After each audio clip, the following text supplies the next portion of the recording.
What's up, y'all? Happy Sunday. Hope everybody's having a good day. Pop on here for a little Q&A. Fix camera here. Sweet. Nice. Should be a lot of good Valentine's Day opportunities coming on up here. Let me know what questions you guys have as you're rolling into the stream as well. And then for all you guys watching on the replay, we got the free Amazon class going down on Wednesday night. It's always a good time. We're going to show you guys the whole A to Z process of how to sell on Amazon.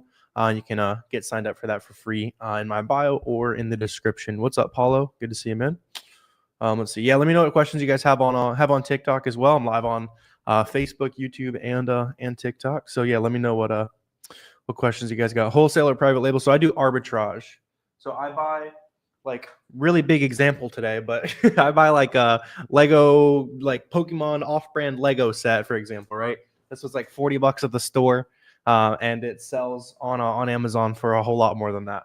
And it's just buying and selling name brand stuff that already sells either at local retail stores or on big websites. The majority of my stuff comes from big websites just because it's a lot more scalable.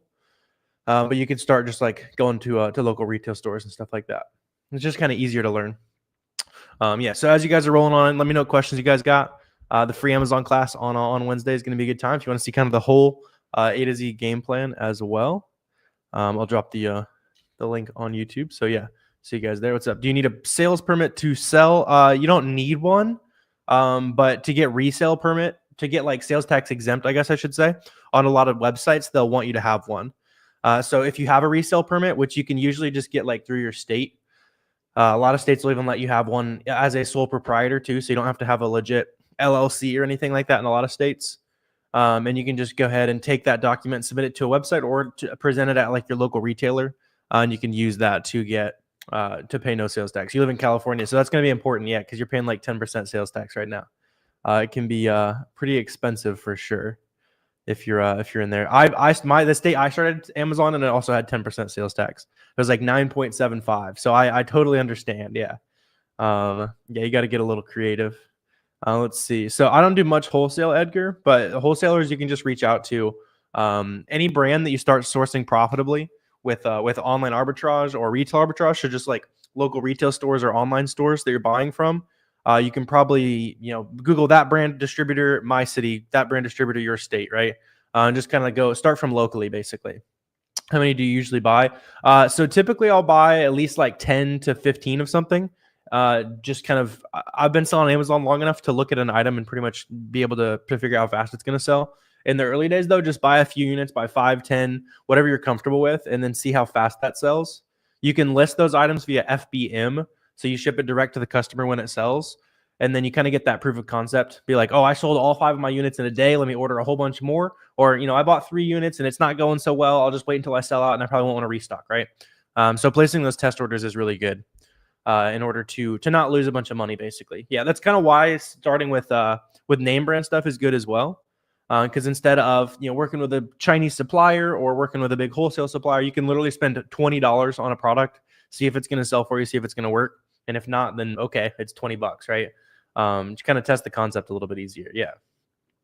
Yeah, and for all of you guys hopping in on TikTok, the whole game is on my YouTube channel as well. So Fields of Profit on YouTube, if you guys want to dig in, I made a full free course for you guys, all that kind of stuff. What's the best niche to get started? So there's not really necessarily a best like product niche or best type of category to start selling in. Start with anything that you have like personal familiarity with. If you do, you're going to know like the brands that people like to buy. You're going to know where to get those brands cheaply. Otherwise, just dive into there's certain brands on Amazon that are auto ungated. And you can just look up like auto ungated sourcing on YouTube.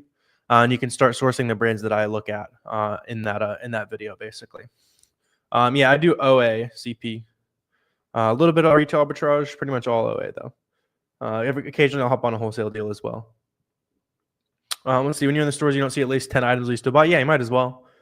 Buying a couple units and making a little bit of money is better than no money, right? Let's see. When you're doing reverse sourcing, does it matter what product you use to find storefronts? Oh, yeah. So good starting point book is just to go to any product that you've already sourced profitably before. There's going to be full of those sellers are going to be full of good items to storefront stock. Or if you've never sourced anything on Amazon before, go to an auto ungated brand. So something like Stafford, 32 Degrees, any Athletic Works, any brand those sellers sell are probably going to be fairly beginner friendly. How did you start? So I started selling used books in 2018. I didn't even realize that like normal people could get ungated to sell big brands on Amazon. So I was just selling used books for like a year. Finally started talking with other Amazon sellers, getting in the community, and turns out it was a lot easier than I thought to get approved to sell name brands. So I started using that knowledge to sell name brands that I was buying from big websites. So I started selling books, but if you have the money to, I would start with like retail or online arbitrage, just jumping straight in and buying stuff that you can buy a bunch of, basically. Is it a grind having to source new products month in, month out? So that's like where the scalability comes in, right? So you'll buy things that you can restock over and over again. If you always had to find exact new products, then yeah, it would be a grind. But yeah, there's a lot of like restock potential and growth potential in the products that you've already sourced. So for example, every time a website has a sale they've had in the past, we've probably sourced that sale, and now I can just filter down my spreadsheet down to that website and be like, all right, here's everything we've ever bought at that website. Let's see what's profitable again today. In fact, one of my team members that works for me, his whole job is to just look at products we've sourced before and kind of restock and take advantage of all that. Let's see, auto ungating. Yeah, auto. So if you're looking at like where to kind of start bare basics of sourcing, go look up auto ungated sourcing on YouTube, or just Fields of Profit on YouTube. What up, Malik? How can you sell variations on a product? I mean, so if it has variations, then it'll be on the main listing, Wesley. I'm not sure exactly what you mean, but you'll see all the different variations on the variations tab. Yeah. If it's a variation that no one's selling on it right now, plug in one of them that do exist into the variation wizard. Let's see, how long does it take to start seeing a profit? So most people should start making money in a month or so, just because the overhead is basically nothing. Like you need a free trial of SellerAmp, a free trial of Boxem, you need Keepa, and then you need some money to buy inventory. So as soon as those products start selling, as long as you make like $90 to cover the cost of software, then you're good to go. Yeah. Let's see. Some people don't like to see people succeed, Gather. That's just how it works. Hopefully you do something cool, and you'll see what I mean. You'll see what I mean. Yeah, the more you level up, the more people don't like it for some reason. How do returns factor in? Yeah, so let's say you list an item on Amazon FBA, it returns back to a customer. It goes back to the warehouse. The warehouse is going to say, hey, this item is damaged, it's used, something like that. It's going to get shipped to you. If that item is actually damaged, you can sell it on eBay. If it's like fully damaged, you can get your money back too, with a safety claim if they like destroyed the item. If the item's not damaged, then it'll go back into your inventory. Yeah, and roughly half of the items that get returned, you can just immediately resell. And a good chunk of the ones that are left from that, you can still just resell, like clean it up a little bit. That's what I do. Do you need SellerAmp and Keepa? Yeah, so that's how you'll source products. Yeah, amigo. Let's see, FBA storage fees versus creating removals. Getting tired of getting dinged and stuff is not selling. So stuff should be selling, yeah.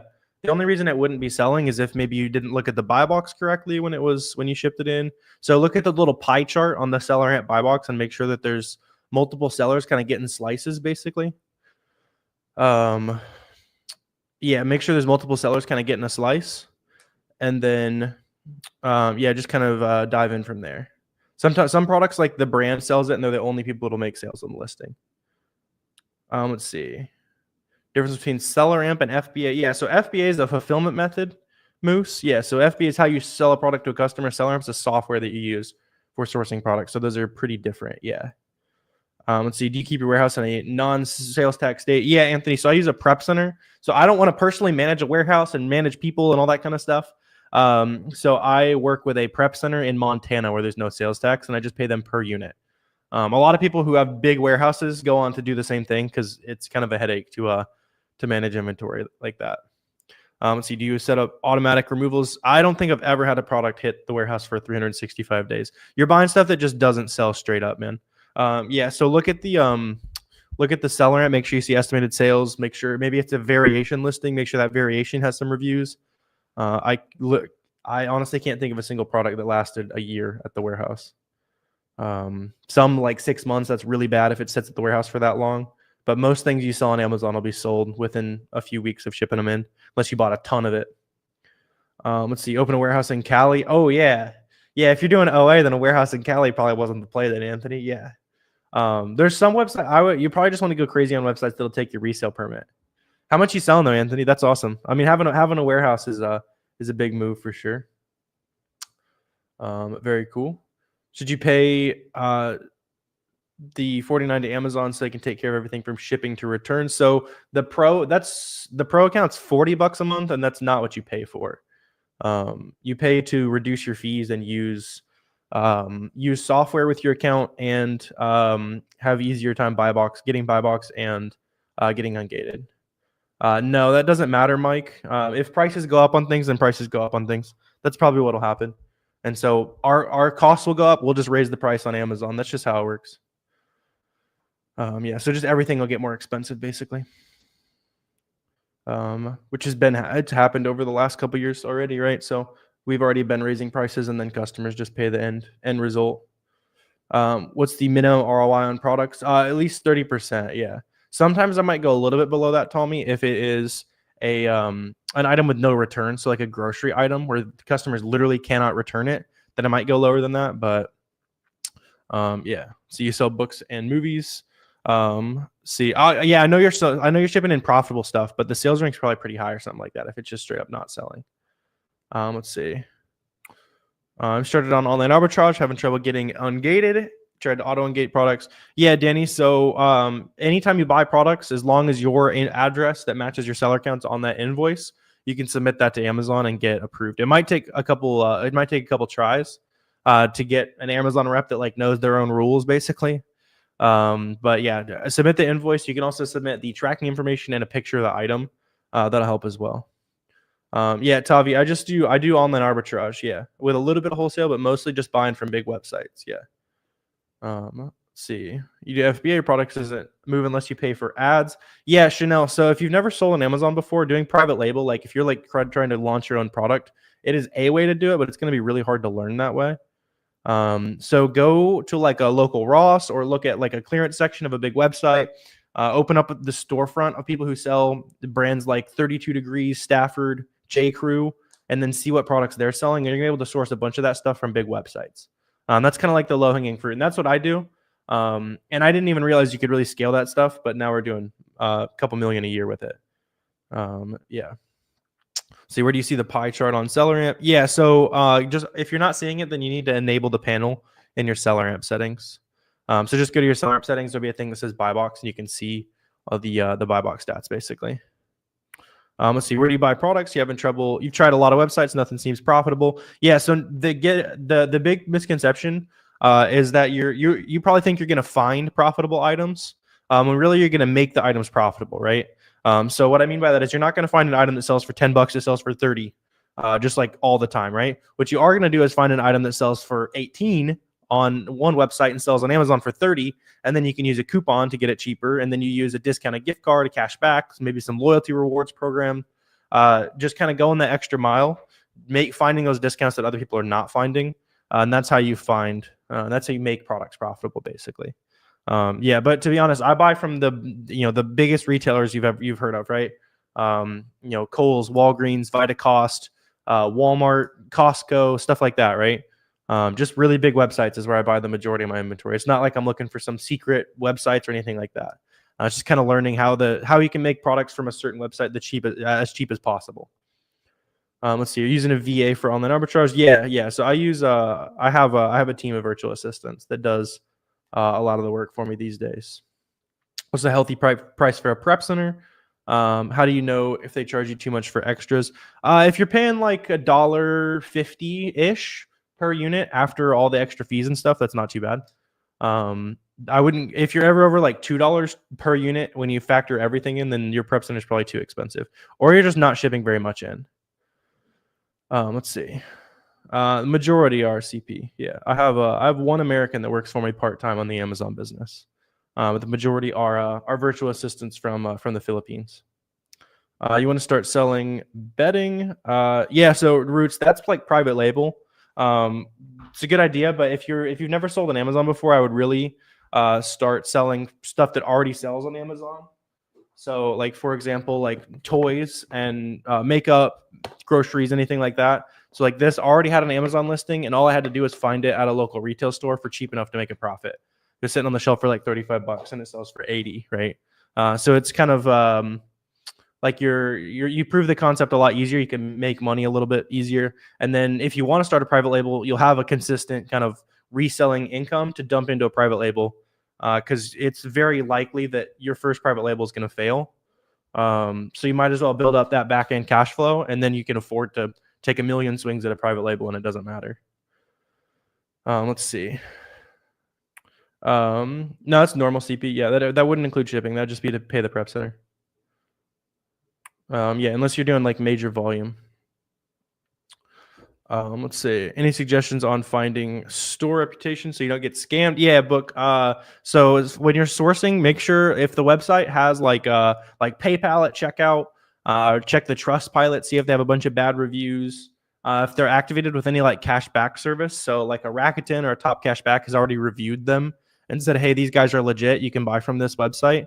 Those are good ways to know that you're not going to get scammed buying from websites. Yeah. Let's see. So you don't have to create a website, Roots. Yeah. So Amazon already has about 800,000 listings where we as third-party sellers can hop on, and the listing already sells well. Amazon doesn't sell it. The brand doesn't sell it. And there's at least 30 sales a month, right? So there's 800,000 products that you can start selling on Amazon. And then if you want to make your own listing, then go for it. But there's no reason to make your own when there's already 800,000 listings that you could start digging for, basically, right? Where do you go to learn how to start selling on Amazon? Yeah, so just learn for free on YouTube. Fields of Profit free course. If you look that up, you'll see a 4-hour long free course that I made. And then on Wednesday night, we're also hosting a free class as well. So those are always super fun. We dive into some stuff that is not on YouTube anywhere. Show you guys kind of the full A to Z game plan. That's up in my bio on TikTok and in the description on YouTube. That'll be Wednesday night at 7 p.m. Come ask questions, take some notes, all that good stuff. Let's see. You have is having too many products bad? How many ASINs do you? Yeah, Joe. So you could there's no like too many products necessarily. One thing that is a good benchmark as you when you're starting, buy anything that's profitable. But you can't have like too many products, and that it gets really like cumbersome to manage everything. So what you might want to do as you scale is say, I'm only going to buy a product if I'll make $50, $100, $500, whatever it's worth it for you to list the new ASIN, manage the ASIN's prices, all that kind of stuff, right? So for me, I try to make like at least $100 or so on the ASIN because it's not that hard to manage a new ASIN. But that number is different for a lot of different people. So that's kind of how you can look at it as you're scaling. That's a good question though. How long does it take for Amazon to respond to a brand approval? Sometimes it's instant. Sometimes it takes a day or two. Yeah. Pretty much all OA CTAP. Yeah. You saw 50 items for $13 at a discount store. It sells for 21 on Amazon. So that's probably not going to be high enough margin. What you can do, P, though, is pull out Seller Amp. That's the app. Do you want to do it? Like if you're already out at the store, scan the barcode, plug in the cost, and it'll tell you what you actually make after Amazon fees. But the general rule of thumb is you want to buy items for half of what you plan to sell it for. Because usually if you do that, then about 50% of the revenue obviously goes to covering your cost of goods sold. Another 30-ish% will go to paying Amazon, and then the 20% that's left is yours. That's just kind of how a lot of the sale prices on Amazon work out. Let's see. Yeah, it doesn't matter, Starbucks. Yeah. If there are new taxes or whatever, then the price of everything goes up, and we'll just raise prices, and margins stay the same. Yep. So the only thing it would do is raise prices for everyone. How can you find a good product? Yeah, so go hit like a local retail store. If you want to like the super low hanging fruit, you can literally you can go today to like a Ross, TJ Maxx, Walmart clearance section, scan the barcode of things and buy anything that's profitable. If you want something a little more scalable, then start pulling up the storefronts of people who are already successfully selling on Amazon and see what brands they carry. So go to any retail brand. So for example, like Good & Gather or Great Value or one of those. Obviously, the people who are selling on those listings have to have bought it from Target or Walmart because those are their retail store brands. So everything else in their store they're bought is probably going to be from another website, more or less. Let's see. How much is shipping total? So it's like 60 cents a pound. 60 cents a pound. And then if you have any like prep fee costs or anything like that, then you'll add that in. Yeah, and then when you're making shipments, you also want to use Boxum for that. It makes it a little bit easier, kind of see different cost options as well. Just gives you a little bit more flexibility, and you get to use 2D barcodes, which can kind of help your check-in times a little bit as well.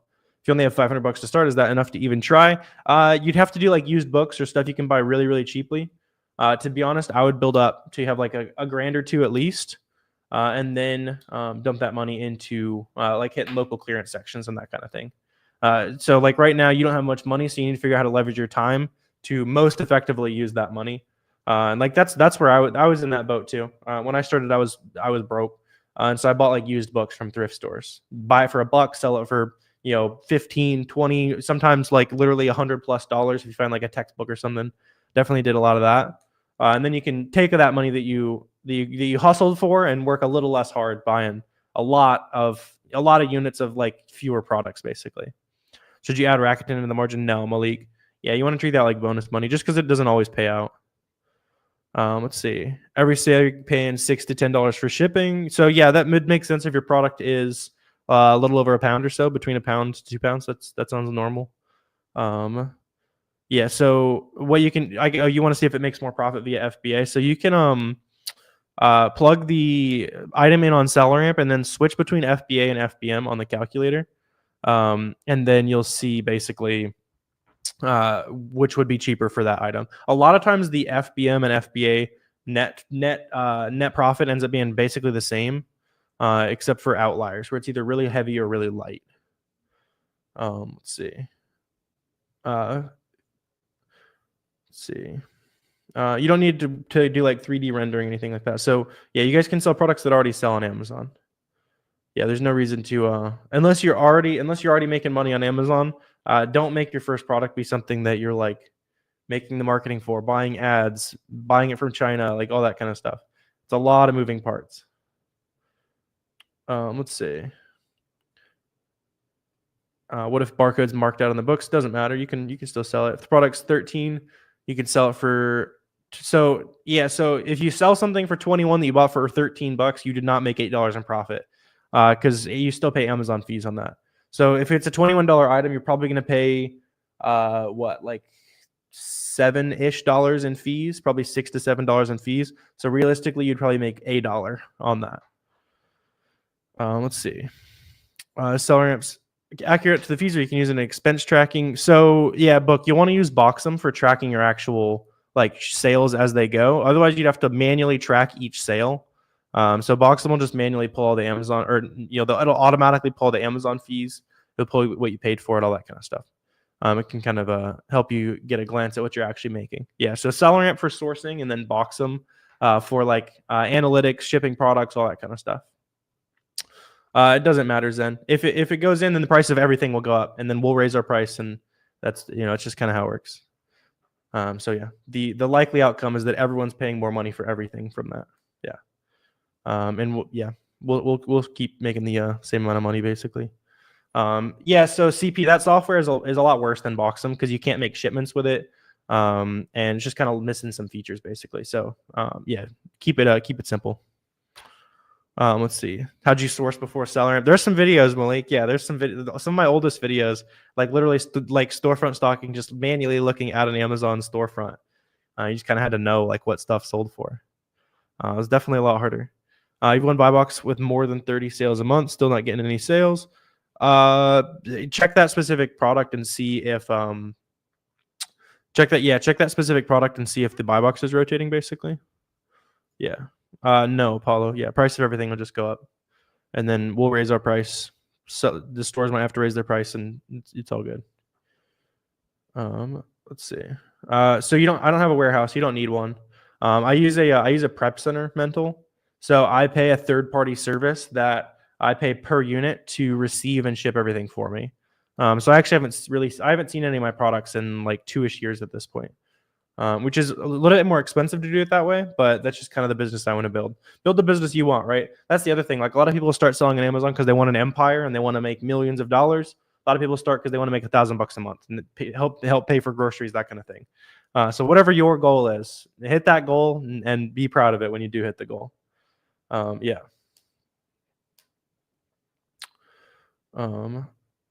Let's see. Yeah, probably CP. What software do you use to find products? Seller Amp. Yeah, Seller Amp. And then Keepa will help with some, like data analytics. How do you get approved for hazmat goods? Yeah, Brian. So on Seller Central, just search like dangerous goods, and there's a wait list you can get on. And if you want to kind of shorten your way up the wait list, then you list something FBM that's hazmat, so like a perfume, like a spray deodorant, something like that. And when you when you sell that FBM, you'll kind of get your way up the hazmat wait list as well. It's like a sort of a hack. Let's see. Yeah, so ROI would not be what ROI means, Squire. Yeah, so that would be a margin. Let's see. Yeah, let me know what other questions you guys got. If you use Boxum to do your accounting, yeah. So I'll be using Boxum plus like a spreadsheet that I use just to track all the like software costs and boxes I buy, that kind of thing. Combining those reports, and then I'll give that to my accountant. So yeah, so Boxum plus like a spreadsheet or Boxum plus QuickBooks, and you can handle your bookkeeping with that. Are you able to sell DVDs? You can, Paulo. Just be careful selling them as new unless you have a good supplier on that. Let's see. You having trouble buying gift cards? They require a credit card.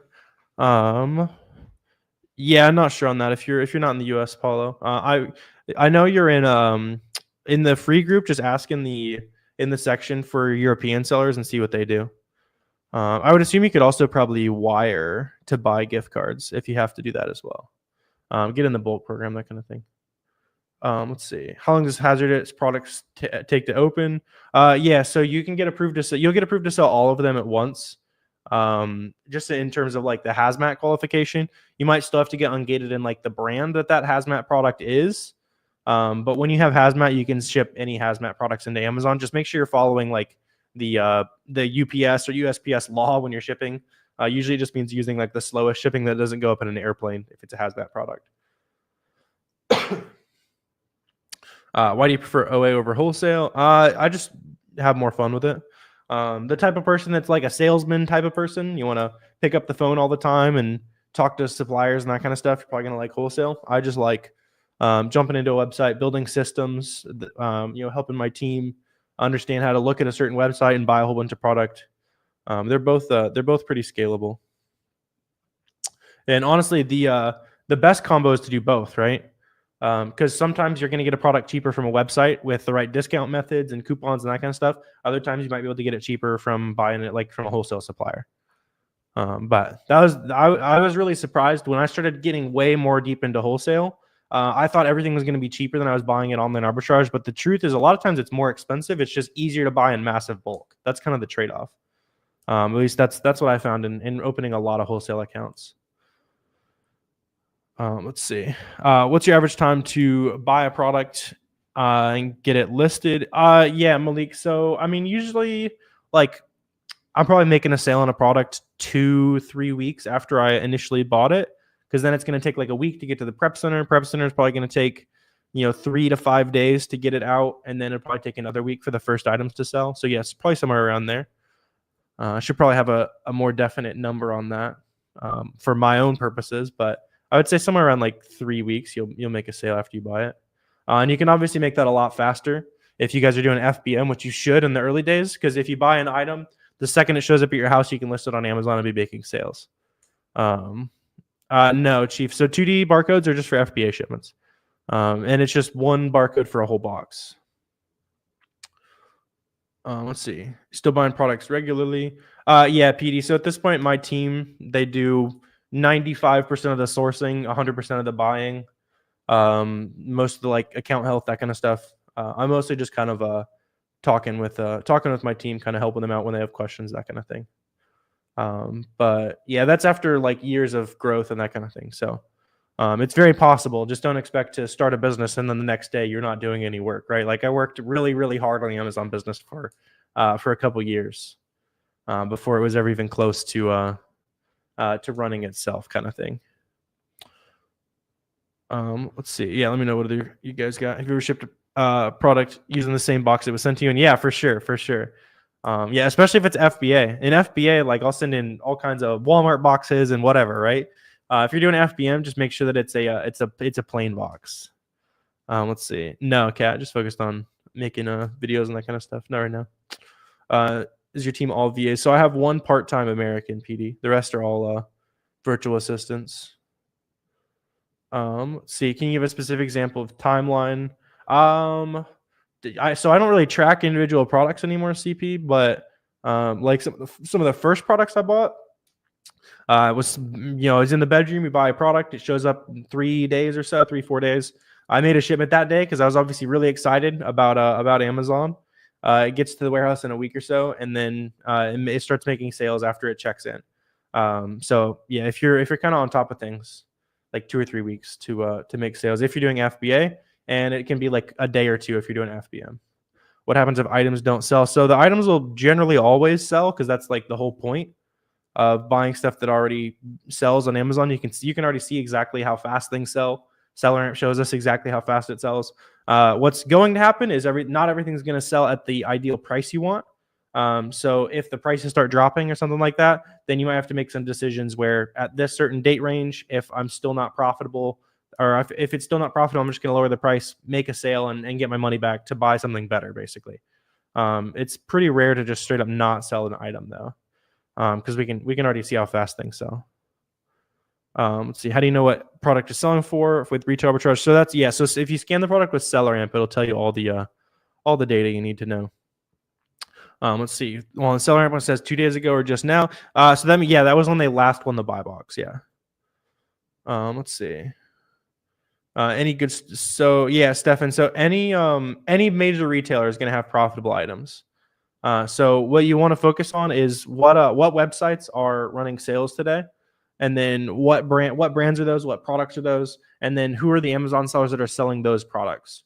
And if those products that are on sale on a big website today, they have several sellers on the listing, then that's probably a good opportunity to chase. You can just kind of start going down the list of decent selling listings in that brand that you know is cheap today, basically. Let's see. Yeah, it's like not super accurate though, Rustic. Yeah, to be honest, if you're like trying to skimp on $20 softwares, then selling Amazon's not for you. It's a legit business, right? Like you got to treat it like a business. If you feed it no money, it's gonna make you no money. Let's see. Yeah, I shoot for like 10% net after I pay my team, all my software, all that kind of stuff. You want to be closer to like 15-20% gross margin. You'll be good. Let's see. Nice, you did 170 in January. That's what's up, man. Let's see. Yeah, if you're like I said, man, if you're copy pasting every listing, then you're infinitely slower than the seller that spent $20 to save themselves a bunch of time. I respect the hustle, but it's a business. I definitely had that mindset too when I was getting started. Other than SellerAmp, other must-haves. Yeah, so Amazon seller account, Keepa, SellerAmp, and Boxum. That's all you need to run the business. Maybe a repricer after you start to make some sales. There's lots of good ones out there for like $25 a month you can start at. And those like automatically change your prices as you go. Let's see. How do you set up SellerAmp when scanning products? Yeah, Tina. So if you want to see like a full SellerAmp guide, just look up like SellerAmp guide on YouTube. Also, for all of you guys kind of trying to get started, I've got a 4-hour free course on YouTube as well. So just look up Fields of Profit free course on YouTube. Then you'll be good to go. It's kind of everything you need to know in there. Sweet. Just a repricer, something that just automatically changes your pricing. Yeah, so that you can like stay in the buy box and stuff. How many sellers is too many to compete with? So I don't really care about the total quantity of sellers, which I know a lot of people do, unless it's always one seller, in which case it's probably not a safe listing to sell on. Or if the seller trend is massively like spiking up or down for any reason lately, that's what I'm more interested in. So if a bunch of sellers have started to hop in on this listing lately, then it's probably the price will probably drop pretty soon, right? If the new seller count is decreasing a lot, then it's probably going to be something that's more stable because there's less supply, basically. So I'm a lot more interested in trend rather than like total seller count and that kind of thing. Sweet. Probably gonna go ahead and wrap up here for the day though. So up here on TikTok in my bio on YouTube in the description, we got the free Amazon class going down on Wednesday night. So that's always fun, just kind of running through everything. Let's see. You learned 3 months in, your sales are up to 14K now. That's what's up, man. Yeah, good work. Yeah. So if you guys want to see like the full kind of like step-by-step game plan, We're giving it to you for free on the free class in my bio or in the description on YouTube. That'll be Wednesday night at 7 p.m. And then I'll probably be live on YouTube again before then, and probably on TikTok as well.